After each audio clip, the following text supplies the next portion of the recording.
나는 늘 사람을 믿었다. 그러나 시간이 지나며 알았다. 모든 사람을 도와서는 안 된다는 것을. 선의는 언제나 옳은가? 이 질문은 내 인생의 어느 한복판에서 날 괴롭혔다. 도와주려 했던 사람에게 배신당하고 믿었던 사람에게 이용당하며 나는 깨달았다. 진짜 위험한 건 악한 사람이 아니라 도움을 당연하게 여기는 사람이라는 사실을. 사람들은 나를 냉정하다고 했다. 하지만 나는 냉정해서가 아니라 경험이 만들어낸 경계 속에서 움직였다. 회사를, 사람을, 미래를 지키려면은 때로는 손을 내미는 대신 손을 거두어야 한다. 나는 이렇게 말했다. 도와서 망하는 경우가 있다. 그건 돈 때문이 아니다. 사람의 본질 때문이다. 첫째, 게으른 사람을 도와서는 안 된다. 게으름은 불행의 뿌리다. 나는 수많은 직원을 봐왔다. 능력이 부족해서가 아니라 자기 자신을 포기한 사람들, 그들에게 도움은 받줄이 아니라 오히려 더 깊은 늪으로 끌어내리는 손이었다. 그들은 스스로 일어서려 하지 않는다. 누군가가 대신 걸어주길 바랄 뿐이다. 나는 회사에서 그런 이들을 멀리했다. 그들이 망하는 이유는 단순했다. 노력하지 않아도 누군가 도와줄 거이라 믿었기 때문이다. 나는 그 믿음을 부수어야 했다. 인간은 굶주려야 배운다. 편안함 속에서는 절대 깨어나지 않는다. 둘째, 감사할 줄 모르는 사람을 도와서는 안 된다. 감사는 겸손의 다른 이름이다. 감사하지 않는 사람은 결국 자신이 받은 것을 권리로 착각한다. 나는 그런 사람을 많이 보았다. 기회를 주었는데 불평으로 되돌려주는 사람, 성장을 도왔는데 자기 능력이라 말하는 사람, 그들은 언젠가 반드시 당신을 원망한다. 왜 더 주지 않았냐고, 왜 끝까지 책임지지 않았냐고. 감사 없는 도움은 씨앗 없는 밭에 물을 주는 것과 같다. 아무리 부어도 아무것도 자라지 않는다. 나는 그런 사람을 멀리했다. 도움을 받아도 감사하지 않는 사람은 결국 남의 손을 잡아 자기 발로 걸을 줄 모른다. 인간관계의 진짜 지혜는 누구를 도울 것인가에 있다. 모두를 구하려 하면은 결국 아무도 구하지 못한다. 그리고 자신부터 잃는다. 나는 그때 비로소 깨달았다. 도움이란 주는 행위가 아니라 멈출 줄 아는 용기라는 것을. 셋째, 교만한 사람을 도와서는 안 된다. 나는 수많은 사람을 보았다. 배운 것도 많고 말도 유창하지만 남의 말을 들을 줄 모르는 사람들. 그들은 조언을 구하지 않는다. 확인을 구한다. 자신이 이미 옳다는 확신을 누군가의 입을 빌려 듣고 싶어 할 뿐이다. 그런 사람에게 도움을 주면 어떻게 되는가? 그는 고맙다고 하지 않는다. 오히려 이렇게 말한다. 내가 원래 그럴 줄 알았다. 교만은 무지보다 더 위험하다. 무지는 배워서 고칠 수 있지만 교만은 자신이 배울 필요가 없다고 믿기 때문이다. 나는 이런 말을 했다. 아는 사람보다 들을 줄 아는 사람이 성공한다. 그 말은 내 경험의 결론이었다. 삼성의 회의실에서 가장 조용한 사람이 결국 가장 깊이 생각하는 사람이었다. 그런 말보다 귀로 세상을 배웠다. 하지만 교만한 사람은 듣지 않는다. 그래서 그들은 반드시 넘어지고 넘어진 뒤에야 진실을 본다. 넷째, 악의를 가진 사람을 도와서는 안 된다. 나는 사람을 볼 때 늘 눈보다 마음을 봤다. 그 사람의 의도가 선한가 아니면은 자기 이익을 위해 꾸민 얼굴인가. 악한 사람은 모른 척 웃는다. 당신의 호의를 약점으로 본다. 그들은 도움을 받으면 감사하지 않는다. 그 도움으로 다른 일을 해친다. 도와주면 변할 거라 믿는 건 착각이다. 악은 가르침으로 바뀌지 않는다. 단지 잠시 숨을 고를 뿐 기회가 오면 다시 본색을 드러낸다. 나는 그들을 멀리했다. 왜냐하면 악은 전염되기 때문이다. 도와주는 순간 당신은 공범이 된다. 세상에는 착한 척하는 사람이 많다. 그러나 진짜 착함은 냉정함 속에 있다. 나는 늘 냉정해 보였지만은 그건 나의 온도를 지키기 위한 방어였다. 도와서 무너지는 선의보다는 외로워도 옳은 결정을 택했다. 다섯째, 어리석은 사람을 도와서는 안 된다. 어리석음이란 지능의 문제가 아니다. 태도의 문제다. 같은 실수를 반복하면서도 자신이 틀렸다는 것을 인정하지 않는 사람. 그는 배우려 하지 않는다. 그래서 실패를 통해서도 아무것도 얻지 못한다. 나는 그런 사람을 보며 이렇게 생각했다. 고통은 교훈이 될 때만 의미가 있다. 그들은 늘 도움을 청하지만 결국 다시 같은 자리에 돌아온다. 그들을 구하려 애쓰면 결국 당신만 함께 빠져든다. 이 세상에는 스스로 깨닫지 않으면 절대 바뀌지 않는 사람들이 있다. 진짜 변화는 고통 속에서 태어난다. 남이 대신 싸워주면 절대 강해지지 않는다. 그래서 나는 냉정하게 말했다. 넘어져야 배운다. 그 말을 들은 사람들은 나를 차갑다고 했다. 그러나 그 말 속엔 내가 수없이 넘어진 시간의 진실이 있었다. 여섯째, 조종하는 사람을 도와서는 안 된다. 나는 젊은 시절부터 사람을 관찰했다. 말로 움직이는 사람보다 감정으로 움직이는 사람이 더 위험하다는 걸 일찍 알았다. 조종자는 겉으로는 약자처럼 보인다. 그들은 직접 요구하지 않는다. 대신 당신이 스스로 주고 싶게 만든다. 그들은 언제나 감정을 건드린다. 회장님 덕분에 제가 삽니다. 저는 다른 의도가 없습니다. 그저 믿어주셔서 감사합니다. 그 말 속에는 함정이 있다. 당신이 미안함을 느끼게 하고 당신이 책임을 느끼게 한다. 결국 그들은 아무것도 요구하지 않지만 당신은 스스로 다 내어준다. 그들은 계산적이다. 당신이 지쳐 있을 때 다가와 위로하고 결정을 내려야 할 때 감정을 흔든다. 그리고 당신이 그들의 말을 듣지 않으면 순식간에 피해자로 변한다. 회장님이 변하셨군요. 그렇게 냉정하실 줄 몰랐습니다. 그 말 한마디가 사람의 마음을 무너뜨린다. 나는 이런 사람을 수없이 봤다. 그들은 조직 안에서도 사회 속에서도 언제나 누군가를 이용해 살아간다. 그들은 스스로 움직이지 않는다. 항상 다른 사람의 에너지, 명성, 신뢰를 빌려 쓴다. 나는 그들을 이렇게 불렀다. 다른 사람의 피로 살아가는 기생자. 조종자는 결국 주변을 고갈시킨다. 그들은 남의 시간, 남의 열정, 남의 자원을 먹고 산다. 그들이 떠난 자리는 언제나 피폐했다. 나는 그런 사람을 알아보면 단호히 잘랐다.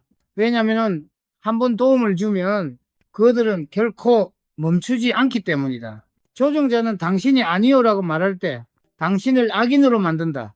그들은 도와달라 하지 않는다. 그들은 당신이 도와야 한다고 믿게 만든다. 그게 그들의 기술이었다.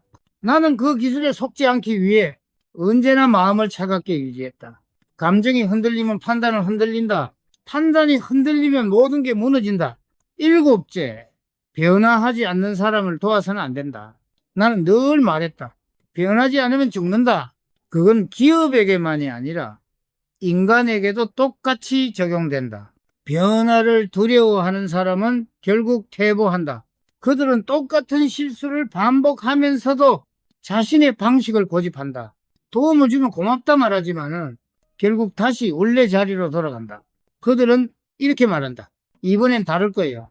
하지만 그 말은 다짐이 아니라 자신의 책임을 미루는 주문일 뿐이다. 나는 그들의 눈빛을 보면 안다. 그 눈에는 변화의 의지가 없다. 그저 누군가 대신 해결해 주길 바란다. 그건 성장의 욕망이 아니라 의존의 본능이다. 나는 그들에게 냉정하게 말했다. 사람은 스스로 변하지 않으면 누가 대신 해줘도 결국 제자리로 돌아간다. 진짜 변화는 외부의 도움에서 오지 않는다. 내면의 결심, 그리고 그 결심을 끝까지 밀어붙이는 의지에서 온다. 그걸 깨닫지 못한 사람은 아무리 기회를 줘도 다시 무너진다. 삼성의 초창기에도 그런 직원이 있었다. 능력은 있었지만 늘 변화를 두려워했다. 새로운 시장, 새로운 기술이 두려워 기존의 방식을 고집했다. 그들에게 아무리 기회를 줘도 그들은 결국 과거의 틀 속으로 돌아갔다. 나는 그때 알았다. 사람은 변화의 고통을 견딜 수 있을 때만 성장한다는 것. 인생에서도 마찬가지다. 사람을 도와줄 때 가장 중요한 질문은 하나다. 이 사람은 스스로 일어설 의지가 있는가? 그 의지가 없다면 당신의 모든 노력은 허공에 흩어진다. 도움은 의지를 가진 사람에게만 가치가 있다. 의지가 없는 사람을 돕는 건 결국 스스로를 소모시키는 일이다. 나는 어느 날 문득 이런 생각을 했다. 도움이란 결국 자기 자신을 버리는 일이다. 누군가를 돕는다는 것은 그 사람의 문제를 잠시 대신 짊어지는 것이다. 그렇다면 그 무게를 견딜 만한 가치가 있는가? 그 사람이 그 무게를 배울 준비가 되어 있는가? 그렇지 않다면 그건 헛된 희생이다. 진정한 도움은 멈춤의 지혜에서 시작된다. 나는 이제야 안다. 도움을 멈추는 순간 상대는 비로소 자기 인생의 주인이 된다. 때로는 그 냉정함이야말로 가장 깊은 사랑의 형태다. 누군가를 구하는 일보다 더 어려운 건 구하지 않는 용기다. 내가 세상에서 배운 가장 값진 교훈은 이것이었다. 모든 사람을 구할 수는 없다. 그러나 올바른 사람을 도울 수는 있다. 나는 오늘도 스스로에게 묻는다. 나는 누구를 돕고 있는가? 그리고 그 도움은 정말로 그를 성장시키고 있는가? 진짜 도움은 손을 잡는 것이 아니라 그 손을 놓아주는 것이다. 그 순간 비로소 사람은 자기 발로 선다. 나는 오랫동안 도움이라는 단어에 속아 살았다. 도움은 따뜻한 말처럼 들리지만은 그 안에는 무거운 책임과 위험이 함께 들어있다. 누군가를 돕는다는 건 단순히 손을 내미는 일이 아니다. 그건 그 사람의 인생에 개입하는 일이다. 그리고 그 개입이 올바르지 않다면 결국 둘 다 무너진다. 나는 수많은 실패를 통해 배웠다. 도움을 주어도 감사하지 않는 사람은 결국 그 도움을 당연하게 여긴다. 게으른 사람은 도움을 받으면 더 게을러지고 교만한 사람은 도움을 받으면 더 자만해진다. 악한 사람은 도움을 이용해 더 많은 악을 저지른다. 그리고 어리석은 사람은 도움을 받아도 다시 똑같은 실수를 반복한다. 그제야 나는 알았다. 도움이란 누구에게 주느냐보다 언제 멈추느냐가 더 중요하다는 걸. 도움은 물과 같다. 필요할 때는 생명을 살리지만 넘치면은 모든 걸 휩쓸어버린다. 나는 젊은 시절 회사의 위기를 구하겠다는 열정 하나로 모든 사람을 끌어안으려 했다. 그러나 시간이 지나면 깨달았다. 모든 사람을 품는 것은 사랑이 아니라 무책임한 착각이었다. 한 사람을 잘못 품으면 그 한 사람이 조직 전체를 무너뜨린다. 나는 그 대가를 치렀다. 그날 이후 나는 냉정해졌다. 감정으로 사람을 판단하지 않았다. 능력보다 태도를 봤다. 진심보다 책임을 봤다. 그게 나를 인간답게 그리고 리더답게 만들었다. 도움이란 시험대다. 그런 그 사람이 어떤 인간인지 드러내는 순간이다. 도움을 받고도 스스로 일어나려는 사람은 성장하지만 도움을 받고도 다시 기다리는 사람은 퇴보한다. 도움은 거울이다. 그 사람의 의지와 품격을 비춘다. 나는 어느 날 밤 이렇게 적었다. 사람을 돕기 전에 먼저 그가 자신을 돕는지 보라. 그 한 문장이 내 경영 철학의 한 축이 되었다. 도움이란 기회의 문을 여는 열쇠일 뿐 그 문을 통과하는 것은 결국 그 사람의 몫이다. 삼성을 키우며 수많은 사람을 만났다. 그 중에는 진심으로 성장하고자 하는 사람도 있었고 누군가의 성공에 기생하려는 사람도 있었다. 나는 그들을 구분하기 위해 한 가지 질문을 던졌다. 당신은 나 없이도 할 수 있는가? 이 질문 앞에서 멈칫하는 사람은 대부분 실패했다. 그들은 스스로 생각하지 않는다. 결정을 대신 내려주길 바라고 문제가 생기면은 책임을 나누자고 한다. 그런 사람에게 도움을 주는 건 그들의 의존을 키우는 일이었다. 나는 그런 사람을 보며 마음속으로 중얼거렸다. 도움을 받는 사람은 겸손해야 한다. 하지만 도움을 주는 사람은 냉정해야 한다. 냉정하지 않은 도움은 결국 감정의 거래로 변한다. 그 거래는 오래가지 않는다. 감정이 식는 순간 그들은 당신을 원망할 것이다. 왜 더 도와주지 않았느냐고. 왜 중간에 손을 뗐느냐고. 그럴 때 나는 늘 이렇게 답했다. 나는 당신을 도운 게 아니라 당신이 스스로 설 기회를 준 것이다. 도움이란 훈련의 기회다. 사람은 실패해야 배운다. 실패하지 않으면 책임을 알지 못한다. 나는 젊은 시절 누군가를 대신 구해주고 나서 그가 같은 실수를 되풀이하는 걸 수도 없이 봤다. 그때마다 느꼈다. 내가 그를 구한 게 아니라 그의 성장을 가로막았다는 걸. 그래서 나는 어느 순간부터 도움이라는 단어를 가볍게 쓰지 않았다. 나는 사람들에게 이렇게 말했다. 진짜 도움은 손을 잡아주는 게 아니라 손을 놓아주는 것이다. 그 말은 잔인하게 들릴지 모른다. 그러나 손을 놓는 순간 사람은 자기 발로 걷기 시작한다. 넘어지고 다치고 깨지면서 비로소 배운다. 그리고 그때 비로소 당신이 진정 그를 도왔다는 걸 알게 된다. 나는 도움을 멈추는 법을 배웠다. 그건 차가운 이성이 아니라 깊은 사랑에서 나온 선택이었다. 사람을 믿는다는 건 그가 스스로 일어설 수 있다고 믿는 것이다. 그 믿음이야말로 리더가 가져야 할 가장 단단한 믿음이다. 그리고 마지막으로 나는 이렇게 썼다. 도움을 구걸하는 사람보다 스스로 깨닫는 사람을 곁에 두어라. 그것이 진짜 리더의 조건이다. 나는 여전히 많은 사람을 만난다. 누군가는 나에게 도움을 요청하고 누군가는 나를 이용하려 한다. 그러나 나는 이제 더 이상 흔들리지 않는다. 왜냐면 나는 안다. 진짜 도와야 할 사람은 스스로를 바꾸려는 사람뿐이라는 것을. 이제 나는 이렇게 말한다. 누구를 도와야 하는가 보다 누구를 도와서는 안 되는가를 아는 것이 진짜 지혜다. 그 지혜가 나를 구했고 삼성을 지켰다. 그리고 무엇보다 나 자신을 지켰다. 도움을 멈출 줄 안다는 건 단순히 냉정함이 아니다. 그건 사람을 믿는 방식의 변화다. 나는 오랜 세월 동안 배웠다. 사람을 진심으로 믿는다는 것은 그가 스스로의 책임을 질 수 있다고 믿는 것이다. 누군가를 돕는다는 건 그의 인생을 대신 살아주는 게 아니다. 그에게 스스로 설 수 있는 힘을 주는 일이다. 그렇지 않다면 그건 도움의 이름을 쓴 지배에 불과하다. 나는 이렇게 말했다.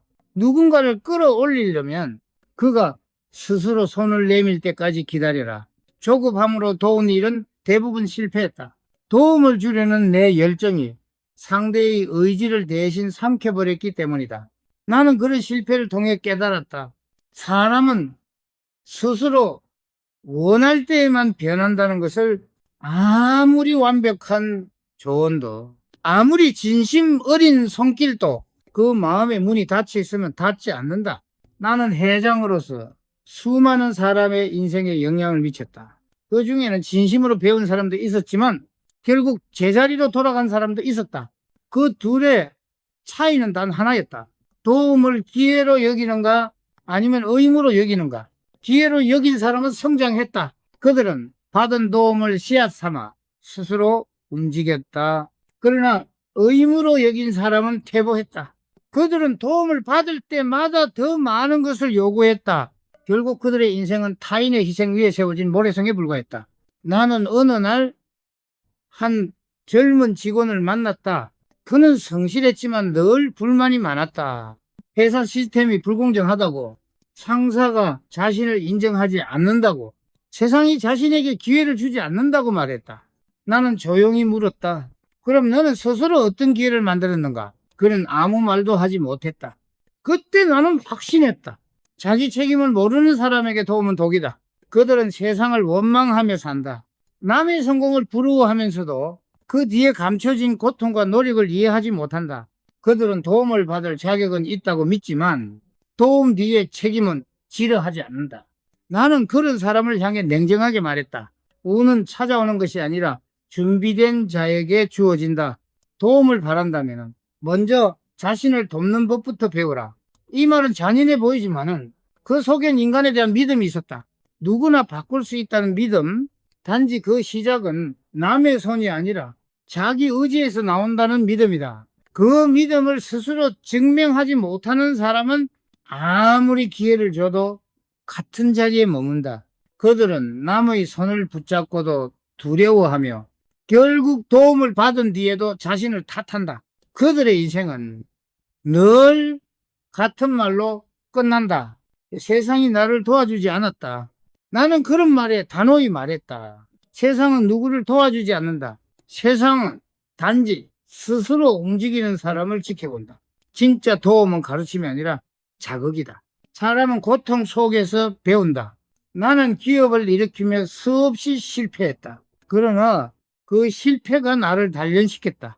누군가 그때 나를 대신 구해줬다면 나는 결코 이건희가 되지 못했을 것이다. 도움을 주고 싶을 때마다 나는 그때 나를 떠올린다. 차가운 밤, 아무도 대신 싸워주지 않았던 그 시간, 그 외로움이 나를 강하게 만들었다. 그래서 나는 이렇게 말했다. 성장은 고통과 고독을 통과해야 얻을 수 있다. 어쩌면 인생에서 가장 잔인한 일은 사람을 너무 쉽게 도와주는 것이다. 그거는 그들의 싸움을 빼앗는 일이다. 그 싸움이 없으면은 그들은 결코 자신을 알지 못한다. 나는 도와야 할 사람보다 도와서는 안 되는 사람을 먼저 구분했다. 그건 냉혹한 기준이 아니라 시간을 낭비하지 않기 위한 원칙이었다. 인생의 에너지는 유한하다. 모든 사람을 구할 수는 없다. 그렇다면 그 에너지를 어디에 써야 하는가? 나는 이렇게 답했다. 스스로를 바꾸려는 자에게만 내 시간을 쓴다. 변화를 두려워하지 않는 사람에게만 기회를 준다. 그게 내가 배운 진짜 사랑의 형태였다. 사랑은 감정이 아니라 선택이다. 때로는 돕지 않는 것이 가장 큰 도움이다. 그 침묵 속에서 그들은 비로소 자신을 마주하게 된다. 나는 오늘도 사람을 평가할 때 그의 말보다 눈빛을 본다. 그 눈 속에 결심이 있는가? 그 결심이 있다면 그에게 내 전부를 줄 수 있다. 그러나 그 결심이 없다면 나는 아무 말도 하지 않는다. 왜냐하면 그는 아직 도움을 받을 준비가 되어 있지 않기 때문이다. 도움이란 결국 거울이다. 그 거울 속에서 인간의 진짜 얼굴이 드러난다. 그리고 나는 그 얼굴을 볼 줄 아는 법을 오랜 세월을 통해 배웠다. 사람을 도와야 한다면 그 사람의 의지부터 보라. 의지가 없다면 당신의 도움은 모래 위의 집이다. 그게 내가 남긴 마지막 경영 철학이자 인생의 가장 깊은 통찰이었다. 나는 언젠가 이런 말을 했다. 모든 성공은 냉정한 선택 위에서 만들어진다. 그 말의 진짜 의미는 누구를 끊고 누구를 붙잡을지를 결정할 수 있어야 한다는 뜻이었다. 살다 보면은 수많은 사람이 다가온다. 그 중에는 진심으로 함께 가야 할 사람도 있지만 그럴듯한 말로 다가와 당신의 열정을 빼앗는 사람도 있다. 나는 그들을 에너지 도둑이라 불렀다. 그들은 겉으로는 약자처럼 보이지만 실제로는 타인의 선의로 살아가는 기생자들이다. 그들은 이렇게 말한다. 회장님 같은 분이 저를 한 번만 도와주신다면. 하지만 그 말 속에는 노력의 의지가 없다. 그들은 도움을 요청하는 척하지만 사실상 자신의 무책임을 포장하고 있다. 나는 그런 사람들을 수없이 보았다. 그들은 도움을 받을수록 더 나태해졌고 더 많은 변명과 핑계를 만들었다. 그래서 나는 스스로에게 물었다. 나는 왜 이 사람을 돕고 싶은가? 그 대답이 동정심이라면은 도움을 멈추었다. 동정은 상대를 약하게 만든다. 그러나 존중은 상대를 강하게 만든다. 나는 사람을 도울 때마다 이 원칙을 지켰다. 도움은 감정으로 주지 않는다. 도움은 기준으로 준다. 그 기준이란 단 하나. 그 사람이 스스로 바뀌려는 의지가 있느냐이다. 한 번은 이런 일이 있었다. 회사 초창기 한 임원이 경영 실수를 했다. 나는 그를 불러 물었다. 이번 실패에서 무엇을 배웠는가? 그는 침묵했다. 다음엔 잘하겠습니다. 그 말은 나에게 아무 의미가 없었다. 나는 조용히 글을 내보냈다. 며칠 후 다른 직원이 찾아왔다. 그는 같은 부서에 있던 젊은 과장이었다. 회장님, 그 사람이 정말 열심히 했습니다. 조금만 더 기회를 주시면. 나는 그 말을 끊었다. 열심히 하는 것과 배우는 것은 다르다. 그날 밤 나는 깊은 생각에 잠겼다. 기회란 배움의 자격이 있는 자에게만 주어야 한다. 실패는 누구에게나 올 수 있다. 그러나 실패해서 배우지 않는 사람에게 피해를 주는 것은 리더의 책임이 아니라 리더의 나약함이다. 그때부터 나는 도와야 할 사람을 이렇게 구분했다. 자신이 왜 실패했는지를 분석할 줄 아는 사람, 조언을 들을 줄 아는 사람, 변화를 두려워하지 않는 사람. 이 세 가지가 없는 사람은 아무리 재능이 뛰어나도 결국 제자리로 돌아간다. 나는 그런 사람들에게 냉정했다. 어떤 일은 나를 비정하다 했다. 그러나 그 비정함이 회사를 살렸고 그 비정함이 사람을 강하게 만들었다. 리더는 모두를 만족시킬 수 없다. 리더의 역할은 때로는 사람을 구하는 것이 아니라 그들이 스스로 무너지고 다시 일어나도록 내버려 두는 것이다. 그게 냉정한 듯 보이지만은 사실은 가장 깊은 신뢰의 표현이다. 나는 항상 이렇게 말했다. 진짜 리더는 손을 잡는 사람이 아니라 손을 놓는 사람이다. 사람은 떨어져야 배운다. 손을 놓아야 스스로 균형을 잡는다. 그리고 그 과정에서 비로소 그들의 내면이 성장한다.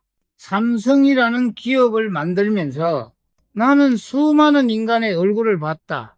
성실하지만 두려운 사람, 똑똑하지만 교만한 사람, 열정적이지만 의존적인 사람. 그들 중 대부분은 스스로의 약점을 보지 못했다. 그들은 늘 남을 탓했다. 환경이 나를 가로막았다. 운이 나쁘다. 기회가 없었다. 그러나 나는 안다. 기회란 찾는 자에게만 주어진다. 운이란 준비된 자에게만 미소 짓는다. 나는 젊은 시절 늘 불안했다. 삼성을 이끌며 모든 결정의 무게가 내 어깨에 있었다. 그러나 그 불안이 나를 단련시켰다. 만약 누군가가 나를 대신 구해주었다면 나는 결코 오늘의 나로 성장하지 못했을 것이다. 그래서 나는 이렇게 말했다. 불안은 약함의 증거가 아니라 성장의 증거다. 나는 사람들에게 고통을 피하지 말라고 했다. 고통을 피하면 배움도 피한다. 리더가 할 일은 고통을 없애주는 게 아니라 고통을 견디는 법을 가르치는 것이다. 나는 마지막으로 내 일기장에 이렇게 썼다. 도움을 구걸하는 자에게 주지 말고 배움을 갈망하는 자에게 기회를 주어라. 이 말은 단지 조직의 원칙이 아니라 인생 전체에 통하는 철학이었다. 도움이란 결국 자기 자신을 구하는 일이기 때문이다. 남을 돕기 전에 먼저 자신을 바로 세워야 한다. 자기 기준이 없는 도움은 결국 둘 다 망친다. 이제 나는 깨닫는다. 도움을 멈출 줄 아는 사람이야말로 진짜로 사람을 아는 사람이다. 그는 냉정함 속에서 인간의 본질을 본다. 그는 착함보다 지혜로움을 선택한다. 그리고 그 선택이 한 사람의 인생을, 한 기업의 운명을 바꾼다. 나는 오늘도 조용히 묻는다. 이 사람은 스스로 설 준비가 되어 있는가? 그 대답이 예라면은 나는 기꺼이 돕는다. 그 대답이 아니오라면 나는 미소만 짓고 물러선다. 그 미소 속에는 냉정이 아니라 깊은 존중이 담겨 있다. 나는 사람을 구하지 않는다. 단지 그가 일어설 수 있는 시간을 준다. 그게 내가 깨달은 도움의 철학이었다. 사람은 누구나 한 번쯤 누군가의 손길을 기다린다. 무너졌을 때, 외로울 때, 길을 잃었을 때 누군가 나를 구해주길 바란다. 나 역시 그랬다. 젊은 시절 세상은 나를 비판했고 삼성은 위기였다. 그러나 나는 누구의 손도 잡지 않았다. 아무도 나를 대신 구해줄 수 없다는 것을 이미 알고 있었기 때문이다. 그때 나는 내 안에서 이런 목소리를 들었다. 도움을 바라지 말고 배움을 구하라. 그 한마디가 내 인생을 바꿨다. 그 후로 나는 어떤 어려움이 와도 누구에게도 탓하지 않았다. 모든 문제는 내 안에 있고 모든 해답도 내 안에 있었다. 그래서 나는 사람들에게 이렇게 말했다. 도움을 구하는 자가 아니라 배움을 구하는 자가 되어라. 남의 손을 잡기 전에 자신의 그림자를 먼저 직면하라. 사람을 돕는다는 것은 결국 성장을 돕는 일이다. 그러나 스스로 성장하려 하지 않는 사람에게 아무리 많은 도움을 줘도 소용없다. 그들은 당신의 손을 붙잡지만 결국 그 손을 탓할 것이다. 당신이 더 일찍 잡아주지 않았다. 당신이 너무 일찍 손을 놓았다. 그들의 언어에는 언제나 책임이 없다. 나는 수많은 사람을 봤다. 그들은 성공보다 위로를 원했다. 조언보다 동정을 원했다. 나는 그때마다 조용히 물었다. 당신이 진짜 원하는 건 변화인가 위안인가? 그리고 대답이 위안이라면은 그들에게 아무 말도 하지 않았다. 위로는 순간에 옮기지만은 변화는 영혼의 불꽃이다. 리더는 사람을 따뜻하게만 대해서는 안 된다. 리더의 따뜻함은 기준이 있는 온기여야 한다. 그 기준이 없다면 조직은 방향을 잃는다. 삼성을 이끌며 나는 늘 그 기준을 세웠다. 도움을 구하는 사람보다 책임을 지는 사람을 키워라. 어느 날 한 임원이 말했다. 회장님 너무 냉정하십니다. 그 사람에게 한 번만 더 기회를 주세요. 나는 짧게 대답했다. 기회는 내가 주는 것이 아니다. 그가 스스로 만드는 것이다. 사람은 고통 없이는 변하지 않는다. 나는 그 진리를 뼈저리게 경험했다. 가장 힘들었던 순간, 삼성이 위태로웠을 때조차 나는 스스로에게 이렇게 말했다. 도움을 기다리지 말고 해답을 만들어라. 그때 나는 깨달았다. 도움을 구하는 마음은 약함에서 오지만 해답을 찾는 마음은 책임감에서 나온다. 그 둘의 차이는 단 하나. 세상을 탓하느냐, 스스로를 바꾸느냐다. 나는 지금도 기업이든 인생이든 모든 실패의 근원을 이렇게 본다. 남에게 의존하는 습관. 그 습관은 조용히 사람을 젖먹는다. 의존은 편안하지만은 결국 독이다. 스스로 생각하지 않고 스스로 결정하지 않게 만든다. 그렇게 만들어진 삶은 결코 주인이 될 수 없다. 나는 이런 말을 자주 했다. 도움은 독이 될 수 있다. 그것이 성장의 고통을 가려버릴 때 사람을 진정으로 돕고 싶다면은 그의 눈에서 두려움이 아닌 결심을 봐야 한다. 결심이 있는 사람은 작은 기회 하나로도 인생을 바꾼다. 하지만 결심이 없는 사람은 수백 번의 도움 속에서도 변하지 않는다. 그들은 늘 말한다. 환경이 나를 막았다. 누가 나를 방해했다. 하지만 나는 안다. 그들의 진짜 적은 세상이 아니라 자신의 게으름과 자기 연민이다. 그래서 나는 냉정해졌다. 나는 사람을 위로하지 않았다. 대신 깨닫게 만들었다. 위로는 달콤하지만 각성은 쓰다. 그러나 각성 없이는 변화도 없다. 나는 삼성의 경영 철학을 이렇게 정리했다. 사람을 구하지 말고 성장하게 만들어라. 그 말은 단순한 경영 원칙이 아니라 내 인생의 신점이었다. 나는 늘 말했다. 성장은 고통 위에 세워진다. 고통을 대신 덜어주는 순간 그 사람의 미래도 덜어진다. 그래서 나는 때로 잔인해졌다. 어떤 이들은 내 결정을 이해하지 못했다. 하지만 시간이 지나면 알게 된다. 내가 냉정했던 이유는 그들을 미워해서가 아니라 그들이 스스로 설 수 있길 원했기 때문이었다. 도움을 거절한다는 것은 미움의 표현이 아니다. 그건 신뢰의 또 다른 형태다. 너는 이겨낼 수 있다. 이 믿음이 없다면 아무리 도와도 의미가 없다. 나는 인생을 이렇게 정리한다. 도움이란 그 사람의 고통을 대신 짊어지는 게 아니라 그 고통을 마주할 용기를 주는 것이다. 그 용기를 얻은 사람만이 진짜로 성장한다. 그들은 언젠가 나를 돌아보며 이렇게 말한다. 회장님은 저를 구해준 게 아니라 제가 스스로 일어설 기회를 주셨습니다. 그 말 한마디면 충분했다. 그게 내가 존재한 이유였다. 그게 내가 도움을 멈춘 이유였다. 나는 이제야 확신한다. 도움을 멈추는 것은 냉정이 아니라 사랑이다. 왜냐하면 진짜 사랑은 상대가 스스로 걸어가는 것을 지켜보는 인내이기 때문이다. 그리고 나는 마지막으로 이렇게 말했다. 도움이란 손을 내미는 일이 아니라 언젠가 손을 놓을 준비를 하는 일이다. 그게 내가 배운 인생과 리더십의 마지막 진리였다. 나는 종종 사람들에게 이런 말을 들었다. 회장님은 너무 차갑습니다. 그럴 때마다 나는 조용히 웃었다. 그들이 말하는 차가움은 사실 진짜 책임이 가진 온도를 모르는 사람의 말이었다. 진짜 책임은 따뜻하지 않다. 그건 고요하고 무겁고 외롭다. 리더란 결국 냉정한 결정을 내려야 하는 사람이다. 누군가의 눈물을 보며 마음이 흔들려도 그 눈물 뒤에 숨은 게 의존인지 성장인지 구분해야 한다.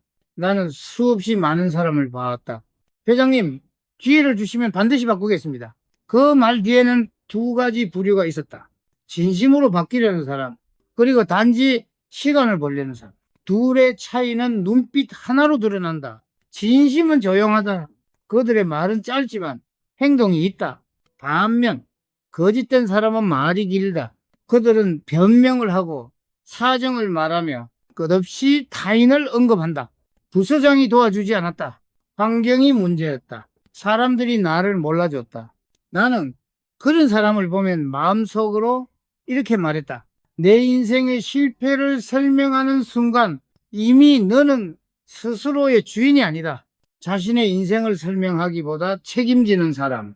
그가 바로 내가 돕고 싶은 사람이었다. 그들은 실패를 핑계로 삼지 않는다. 실패를 재료로 삼는다. 그 차이가 인생을 갈라놓는다. 나는 리더십을 배운 게 아니라 실패에서 배웠다.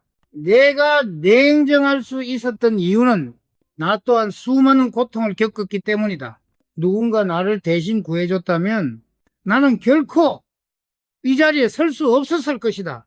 도움을 멈춘다는 것은 나처럼 그들도 배울 수 있다는 믿음이다. 나는 사람의 가능성을 믿었다. 단지 그 가능성이 남의 도움에 의존하지 않기를 바랐을 뿐이다. 내가 가장 경계했던 사람은 늘 피해자처럼 말하는 사람이었다. 그들은 언제나 타인을 탓하며 자신은 늘 억울하다고 말했다. 그러나 세상은 누구에게도 공평하지 않다. 공평한 것은 단 하나, 배움의 기회뿐이다. 나는 이런 말을 남겼다. 세상은 모두에게 똑같은 고통을 준다. 다만 어떤 이는 그것을 이유로 쓰고 어떤 이는 그것을 계단으로 쓴다. 나는 후자를 택했다. 고통을 이유로 쓰면 인생이 멈추고 고통을 계단으로 쓰면 인생이 움직인다. 리더 역할은 그 방향을 가르치는 것이다. 도와야 할 사람은 그 방향을 스스로 찾는 사람이다. 도와서는 안 될 사람은 방향을 대신 정해주길 바라는 사람이다. 그 차이를 구분하지 못하면 도움은 반드시 독이 된다. 나는 기업 경영뿐 아니라 인간관계에서도 같은 원칙을 세웠다. 감정으로 판단하지 말고 태도로 판단하라. 태도는 그 사람의 미래를 말해준다. 감정은 변하지만 태도는 본질이다. 게으른 사람은 늘 변명한다. 교만한 사람은 충고를 듣지 않는다. 악한 사람은 도움을 이용한다. 어리석은 사람은 반복한다. 조종자는 감정을 흔든다. 변하지 않는 사람은 결국 시간을 낭비하게 만든다. 이 6부류의 사람을 멀리하라. 그들이 곁에 머무는 순간 당신의 열정도 조금씩 무너진다. 나는 그것을 보이지 않는 침식이라 불렀다. 처음에는 작게 느껴지지만 어느 날 보면은 내면이 다 달아있다. 리더는 먼저 자신을 지켜야 한다. 스스로의 중심을 잃으면 아무리 좋은 뜻도 결국 왜곡된다. 나는 그래서 항상 경계했다. 도움을 줄 때 내 마음이 불안하면 그건 올바른 도움이 아니다. 도움은 기쁨에서 시작해야 한다. 의무에서 시작한 도움은 오래가지 않는다. 그건 언젠가 원망으로 변한다. 내가 너를 그렇게 도왔는데. 이 한마디는 모든 관계를 무너뜨린다. 나는 수많은 사람을 돕고 또 수없이 떠나보냈다. 그러나 떠난 사람 중에도 나를 원망하지 않은 이들이 있었다. 그들은 나중에 이렇게 말했다. 그때 회장님이 저를 밀어내셨을 때 처음에 미웠지만 지금은 이해합니다. 그 말을 들을 때마다 나는 확신했다. 냉정함이야말로 진짜 자비의 시작이라는 것을 나는 오늘도 스스로에게 묻는다. 이 도움은 그를 성장시키는가 아니면 나를 위로하기 위한 것인가? 이 질문이 내 인생의 나침반이 되었다. 도움을 준다는 건 결국 자기 검열이다. 그 속에는 이타심도 있지만 때로는 교만도 섞여 있다. 내가 아니면 안 된다는 착각. 그 착각이 가장 위험하다. 사람은 누구나 남을 구하고 싶어 한다. 그러나 진짜 구원은 손을 내미는 데서가 아니라 손을 거두는 데서 시작된다. 나는 더 이상 모든 사람을 돕지 않는다. 대신 배우려는 사람, 스스로 서려는 사람, 그리고 책임을 지려는 사람을 돕는다. 그 외의 사람에게는 미소만 건넨다. 그 미소 속엔 냉정이 아니라 신뢰가 있다. 나는 이제 이렇게 말한다. 도움이란 사랑의 다른 이름이다. 그러나 그 사랑은 반드시 방향을 가져야 한다. 방향 없는 사랑은 연민이 되고 연민은 결국 파멸이 된다. 리더의 역할은 그 경계를 세우는 일이다. 그리고 나는 그 경계를 세우며 비로소 인간 이건희로서의 평화를 얻었다. 도움을 멈추는 순간 나는 사람을 진짜로 보게 되었다. 그들이 스스로 일어서기 시작할 때 나는 마음속으로 이렇게 중얼거렸다. 그래, 이제 너를 도울 수 있다. 그것이 내가 남긴 마지막 깨달음이었다. 나는 나이 들어서야 비로소 이해했다. 사람을 돕는다는 것은 결국 자신의 욕망을 다스리는 일이라는 것을 젊을 때 나는 사람을 바꾸고 싶었다. 내가 옳다고 믿는 방향으로 그들도 함께 나아가길 바랐다. 그게 진심이었고 애정이었다. 그러나 세월이 지나면서 깨달았다. 사람은 타인의 의지로는 결코 바뀌지 않는다는 걸 그가 스스로 느끼지 못한 깨달음은 아무리 훌륭한 조언도 한낱 소음에 불과하다. 그래서 나는 이제 이렇게 말했다. 사람은 스스로 고통받기 전에는 변하지 않는다. 그 진짜 도움은 고통을 대신 덜어주는 것이 아니라 고통을 통과할 용기를 주는 것이다. 나는 한 직원의 이야기를 잊지 못한다. 그는 열정이 있었지만 늘 핑계가 많았다. 프로젝트가 실패하면 팀원을 탓했고 성과가 나오지 않으면 시스템을 비난했다. 나는 조용히 불러 말했다. 지금 네가 싸워야 할 상대는 사람도 환경도 아니다. 너 자신이다. 그는 그 말을 듣고 잠시 침묵했다.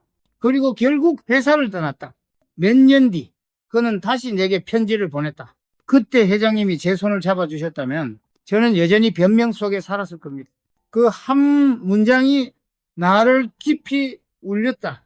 도움을 멈춘다는 건 때로 잔인하지만은 그 잔인함 속에서 사람은 깨어난다.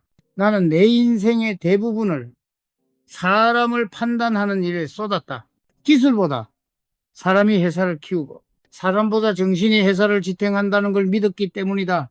그러나 가장 어려운 판단은 언제나 같았다. 이 사람을 도와야 하는가 아니면 놓아야 하는가. 도움은 투자와 같다. 때로는 큰 수익을 가져오지만은 잘못된 대상에게 주면 모든 걸 잃는다. 나는 그 손익을 경험으로 배웠다. 어느 날 한 간부가 실수를 했다. 그는 내 앞에서 눈물을 흘리며 말했다. 다시는 이런 일 없을 겁니다. 기회를 주세요. 나는 묻지 않았다. 대신 서류 한 장을 건넸다. 당신의 계획을 적어보게.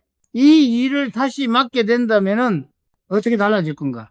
그는 며칠 뒤 서류를 들고 왔다. 그 안에는 반성과 각오만 가득했다. 실행 계획이 없었다. 나는 그에게 조용히 말했다. 결심만으로는 아무것도 바꿀 수 없다. 그날 이후 나는 감정이 아니라 구체성으로 사람을 보았다. 나는 사람의 말보다 습관을, 그의 태도보다 결정을, 그의 의도보다 실행력을 봤다. 진짜 도움은 말의 위로가 아니라 그가 행동할 여지를 주는 것이다. 행동이 없는 도움은 결국 의존을 낳는다. 삼성의 변화도 마찬가지였다. 나는 늘 말했다. 마누라 빼고 다 바꿔라. 그 말은 단지 경영 전략이 아니었다. 그건 인간의 습관을 향한 명령이었다. 익숙함을 버리지 않으면 새로운 길은 절대 보이지 않는다. 사람을 도울 때도 마찬가지다. 그가 익숙한 불행을 버릴 준비가 되어 있지 않다면 아무리 좋은 기회를 줘도 소용없다. 나는 인생에서 세 부류의 사람을 봤다. 첫째, 도움 없이도 스스로 일어나는 사람. 둘째, 도움을 받으면 더 강해지는 사람. 셋째, 도움을 받을수록 더 약해지는 사람. 리더는 셋째 부류를 구분할 줄 알아야 한다. 그것이 냉정함이 아니라 선택의 지혜다. 나는 어느 날 내 일기장에 이렇게 썼다. 도움을 주지 않는 것도 하나의 도움이다. 그 한 줄이 내 삶의 균형을 잡아주었다. 세상에는 두 종류의 따뜻함이 있다. 하나는 사람을 성장시키는 따뜻함, 하나는 사람을 약하게 만드는 따뜻함이다. 나는 후자를 가장 경계했다. 리더의 온기는 불처럼 강해야 한다. 손을 녹이되 스스로 타오를 수 있게 만드는 불.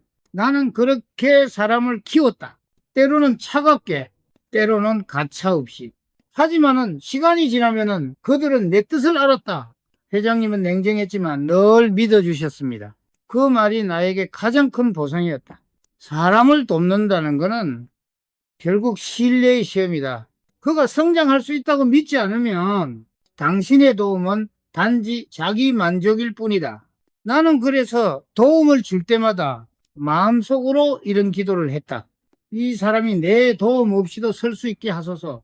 도움을 준다는 건 그 사람의 고통을 나눈 일이다. 그러나 모든 고통이 나누어질 필요는 없다. 어떤 고통은 스스로 견뎌야만 자신의 힘으로 바뀐다. 나는 그것을 수없이 봤다. 누군가의 손길이 너무 일찍 닿은 사람일수록 결국 자기 근육이 자라지 않았다. 그래서 나는 이렇게 결론 내렸다. 도움은 때로 타이밍의 문제다. 너무 일찍 주면 망치고 너무 늦게 주면 이룬다. 그 타이밍을 보는 눈, 그게 리더십의 본질이었다. 나는 오늘도 스스로에게 묻는다. 나는 지금 돕고 있는가 아니면 방해하고 있는가?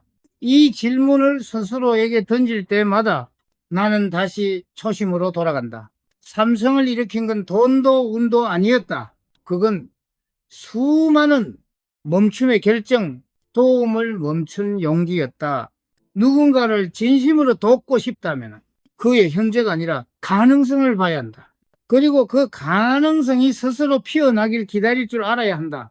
그 기다림이야말로 리더의 가장 고독한 미덕이다. 나는 이렇게 썼다. 리더의 온도는 차가워야 한다. 그래야만 진짜 따뜻함을 지킬 수 있다. 나는 이제 안다. 모든 도움은 결국 선택이다. 그리고 그 선택의 무게를 견딜 수 있을 때 비로소 한 사람의 인생이 바뀐다. 그것이 내가 남긴 마지막 경영의 철학이자 인간이건희로서의 진짜 신념이었다. 나는 내 인생을 돌이켜보며 종종 이런 생각을 했다. 도와야 할 사람을 안다는 건 결국 자신을 아는 일이다. 사람을 구분하지 못했던 시절엔 나 또한 흔들렸다. 선의를 믿었고 노력만 있으면 세상이 변한다고 믿었다. 그러나 세상은 결코 단순하지 않았다. 진심이 모든 걸 해결하지도 노력이 모든 걸 바꾸지도 않았다. 도움이란 결국 판단의 문제였다. 누구에게, 언제, 얼마나, 어떻게 줄 것인가. 그 네 가지가 어긋나면 그 어떤 선의도 독이 된다. 나는 사업에서 수없이 그것을 경험했다.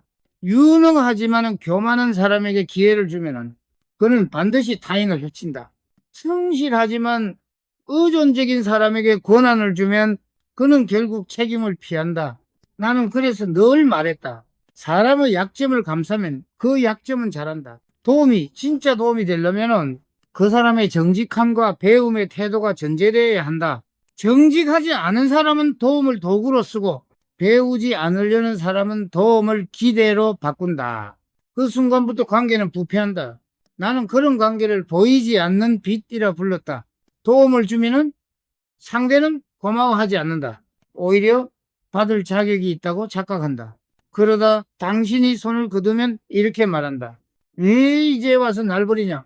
그러나 진실은 그 반대다. 당신이 너무 오래 붙잡았기 때문에 그는 스스로 설 기회를 잃은 것이다. 리더에게 가장 필요한 덕목은 냉정한 연민이다. 냉정함은 감정의 결핍이 아니라 사랑의 균형감이다. 누군가의 고통을 이해하되 그 고통 속에 함께 빠지지 않는 힘. 그게 진짜 리더의 마음이다. 나는 어느 날 새벽 이런 문장을 일기장에 적었다. 도움을 주는 손은 부드러워야 하지만은 거둘 때는 단호해야 한다. 그 문장을 쓴 그날 밤 나는 스스로에게 물었다. 나는 몇 명의 사람을 진짜로 성장시켰는가? 숫자는 많지 않았다. 하지만 그들 모두는 한 가지 공통점이 있었다. 내가 끝까지 붙잡아 준 사람이 아니라 내가 손을 놓은 뒤에 스스로 일어선 사람들이었다. 그들이 내게 와서 말했다. 회장님은 냉정했지만 그 냉정함 덕분에 제가 강해졌습니다. 그 말을 들을 때마다 나는 안도했다. 내가 선택한 침묵이 틀리지 않았다는 확신이 들었다. 사람은 결국 스스로의 의지로만 변한다. 도움은 방향을 보여주는 나침반일 뿐 그 길을 걷는 건 본인이다.